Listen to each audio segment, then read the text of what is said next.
in the face. I might have to shoot something in the face unless I think you need to shoot stuff. Will you hold on? Can I at least check for the questions? I guess. Okay. All right. So let me see here. Derp, derp, derp. Okay, so it's still the same. All right. Yeah. Anyway. Ow. Oh, what? Am I squishing you? No, my leg was falling asleep. Okay, this song. Please, go away. Please. Go away, please. No wonder there was like 3 in a row. Ew, why were we listening to this 3 times? I don't know. Ow. Okay. Something would be a little more upbeat than this.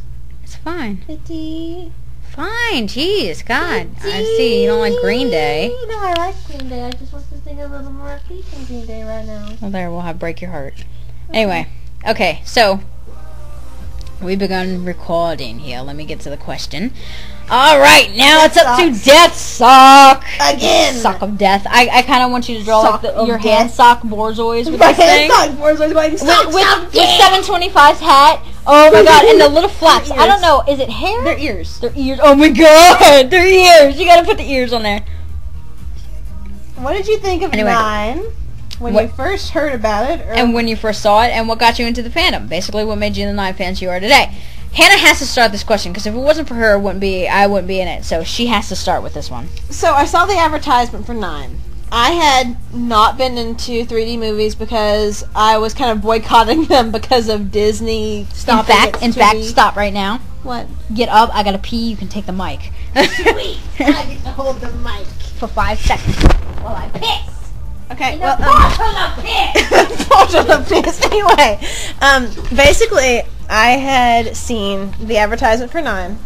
And I had been not watching 3D animation, and the reason why was because I was kind of boycotting it because Disney, closed their whole 2D animation section, and it really pissed me off. And because I'm a Disney kid, I grew up on Lion King and Aladdin. Aladdin was the first movie I think I ever saw in theaters. That and Lion King. Anyway, so it was that sort of thing. So we're sitting there, me and my husband are in the theaters, and I can't remember what we were seeing, but we saw the advertisements come up, and it started playing the beginnings of Welcome Home.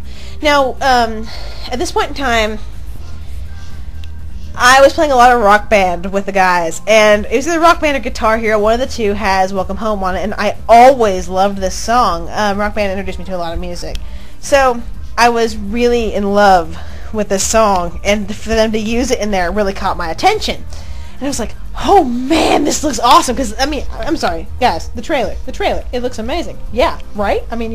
So, I'm sitting here going, this is... Talking to a computer. I see you gesturing wildly. I am gesturing wildly, shut up! But yes, so I'm sitting here going, this is just, I gotta see this movie. It came out, it was not showing in our local theater for some reason, they randomly choose movies, but it was showing in Regal in Lexington, so we run to Lexington! And I'm so excited about it. I'm so excited to see this movie.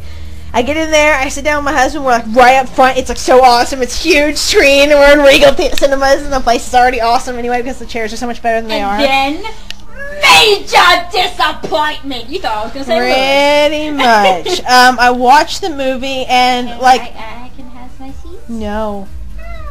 You don't want to lay on me? Fine. Fat kid, you're a pillow. I'm a pillow. I have my Louis blanket. You have your Louis blanket, and you guys me as a pillow. So, yeah, so I go and I see the movie, and I'm watching it, and I'm like, oh my god, this place looks so amazing. Okay, but you can't hold the mic because your hand just moves way too much. It does. They're gonna hear. It kept making little noises while I was holding it. But yeah, I was watching it, and I was like, man, the characters are really awesome and stuff, but I kept feeling like there wasn't enough to it. I felt like there was a lot that was cut, because I had read the stuff online, I knew a lot of the backstory, and I'm thinking, I know that was built up, but I kind of felt like I was missing something. And then I get halfway through the movie, and I get to the scene where, everything's all fine, derp, derp, derp, we're playing music on the phonograph, derp, derp, derp, and I'm thinking, oh shit.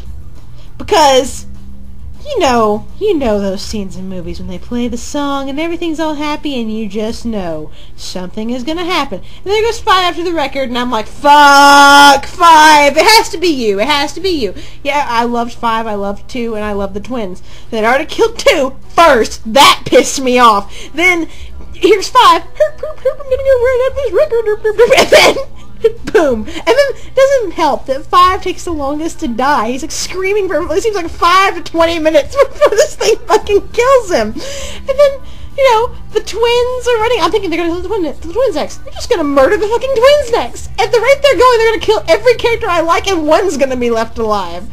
And, you know, I watched... God, if one was left alive, he'd die of depression. He'd suck his own soul out. Wow. When you think about the 9 Fandom's concept of porn, okay, anyway,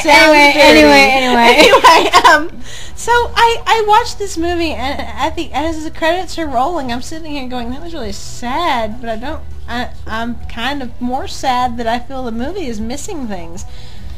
My husband hated it. He was like, why are they breathing? Why are they doing human motions, like wiping, like 5 wipes his forehead when he runs after the record and stuff. And he was like, it just doesn't make sense. And he's like, there's stuff that's, yeah, it doesn't, yeah, he didn't like it, suffice it to say. Well, I put it aside. I shit you not, I put 9 aside. I didn't really think about it for a while. Then, one day, I was online, it's late at night, I don't have anything better to do, and I just start derping around, like, oh, fanfiction.net, why am I here? Why are you typing in 9? What are you, hands? What are you doing? You betray me! And the next thing I know, I'm looking up 9 fanfiction. The next thing I know, I'm looking up 9 fan art, and that is usually my slippery slope to cascading into becoming a fangirl. But I'm going to admit what got me into the 9 fandom was this morbid fascination that I have with... I have morbid fascinations with just about everything. I'm the person that looks up medical, weird medical shit. She's the one who looks up why people would strengthen their vaginal muscles in order to hold shit There's up. a lady that can lift weights! No, let me explain. I look up very strange things. I look up I look up strange shit. I look up BMEZ, and if you're familiar, if you're not, I wouldn't recommend going there if you're squeamish. Basically body modification, where people, you know, split their tongues in half and do really weird piercings. Stop. You know how squeamish I am. Stop. Okay, but I look at medical deformities because part of the medical deformities comes from the fact that I was actually born with an additional bone in my thumb, and that was removed when I was a kid. So, like, the concept of having additional appendages, or appendages being merged together, or just strange things that happen with genetics. Hannah. The human centipede. Oh God, no! Shut up! Do not look it up. If you have to look it up, Wikipedia first. Do not watch the movie. Evil. Whoever listens to this, do not watch that movie. Okay, look, this is a mic. This isn't a 1920s radio airing War of the Worlds. Wikipedia first, if you absolutely have to know what that is, what she just said. Wikipedia first, do not look it up. Back to what you were saying. Anyway. I have a morbid fascination with things. I like to look things up that are really bizarre. I look up the Holocaust. We got this. Well, I'm going on further. And one of the things that I happen to look up is fetishes and things like this. Because this started because I have a character that is armless, and I have Wait a minute, is this thing about the doll fetishes? No, actually, no. Oh. I have a character that's armless, and I have a lot of people that are favoriting it, and whenever I go, I always check out the galleries of people that favorite my work, and so I go and I check out these guys' galleries, and everybody that consistently favorited this picture I have is an amputee fetishist. And I'm like, why? So I actually bothered to look it up and look into the psychology behind it, and there were some guys that had some really good articles on why they find this attractive. But anyway... How this gets back to fanfiction.net is one of the things that always comes up for me when I'm going into a fandom is, especially in this case, I know fangirls and I know fanboys, we are always going to look at number one thing when it comes to fanfiction. Who can you pair, and how are you going to pair them? And frankly, I wanted to know how the hell they were going to do pairings in this. How does stitch-bunk pairings have anything to do with anything you just said? Because That's not weird shit. It's morbid and weird when you're totally outside the fandom at this point in time. Doll, not really. After all, I think everybody. How did Robbie at work describe it? I think beanbag porn. You draw beanbag porn, Hannah. You draw gay beanbag porn. I think the fact that he knew what genders they were was kind of impressive. No, he only knew it was gay because of the fact that I told him what genders either way, he remembered. But I think everybody at one point in their lives Males have torn off the heads of Barbies, while females have always tried to pair up in relationships. I think we got this fetish under control. Anyway, continue. I mean, I looked it up because I wanted to know how the fandom was going to handle Stitch Punk sex. I will never forgive you. I had to know. And I looked it up, and I'm sitting here giggling my ass off when I'm reading this. I'm like, really? Really, guys? Really? This is how this works? And I read 5 or 6 different methods, and I'm sitting here giggling the whole fucking time and laughing my ass off because, frankly, I find it amusing, the links we go to make this stuff feasible. I mean, just, yeah. So, but from there, I was genuinely interested in the world already. I love the concept behind the world. I love the concept behind the characters. I love all this stuff. And, you know, I wasn't just reading smut fictions, guys. I wasn't. I was actually, there's a really good fiction, if you guys are on fanfiction.net, there's a fan fiction called Water. That, oh, that one's really good. That involves bringing back the characters because of the whole thing with the algae in the water. And the way they characterize the characters and the way they handle the characters was actually really good, and I really liked it. They also did a human version that was really good, too, where they were all teenagers. And that sounds dumb, but it actually is really cute. I like the way they did it. Like 6 on meds and stuff.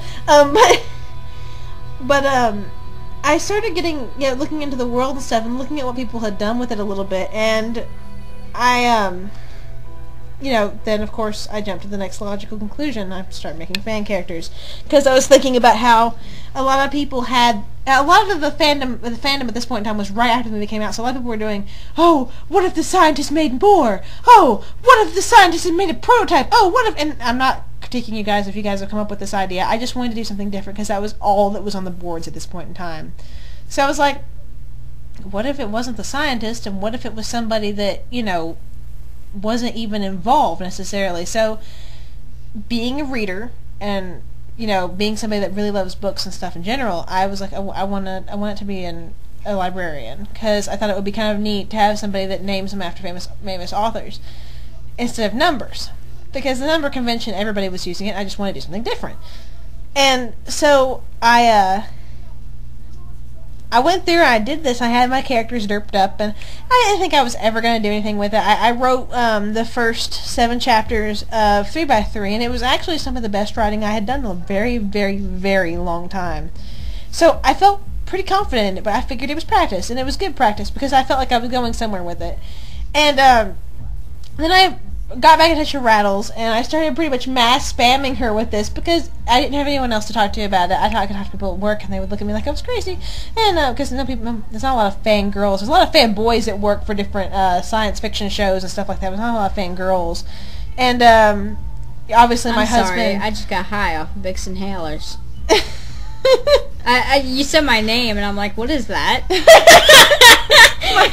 my husband really despises fangirls. I mean, pretty much I hid being a fangirl for a long time because he doesn't like it at Even all. though he's a fanboy himself, he's but would never admit it. He's a fanboy for Mega Man, certain video games and stuff, but he refuses to say that he's a fanboy, even though he really, really is.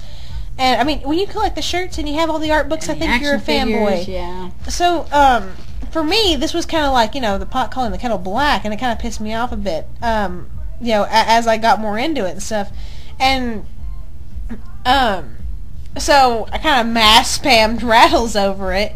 Oh, another thing, this is kind of a little bit off topic, but another thing that really pissed me off with this is that the moment I started getting into 9 and started doing 9 fan art, all of a sudden everybody who I had talked to about my characters before from my original comic were going, "You're not drawing those guys anymore?" And I'm like, really? Really? Really? There was one person that was really interested at work, but most of the people really weren't. And for them to all of a sudden notice and start making a deal out of about how I wasn't drawing my original characters anymore, I just kind of want to... It's like, no, you're not going to pay attention to them beforehand. Don't pay attention to them now. So, when I got my Ditcher Rattles, I mass spammed her links and stuff. I found the Russian version and you watched it. guys don't understand. When I'm in a chat room, my name dominates the chat room. Okay, I'm the one talking because all of my sentences are like 6 or 7 words long.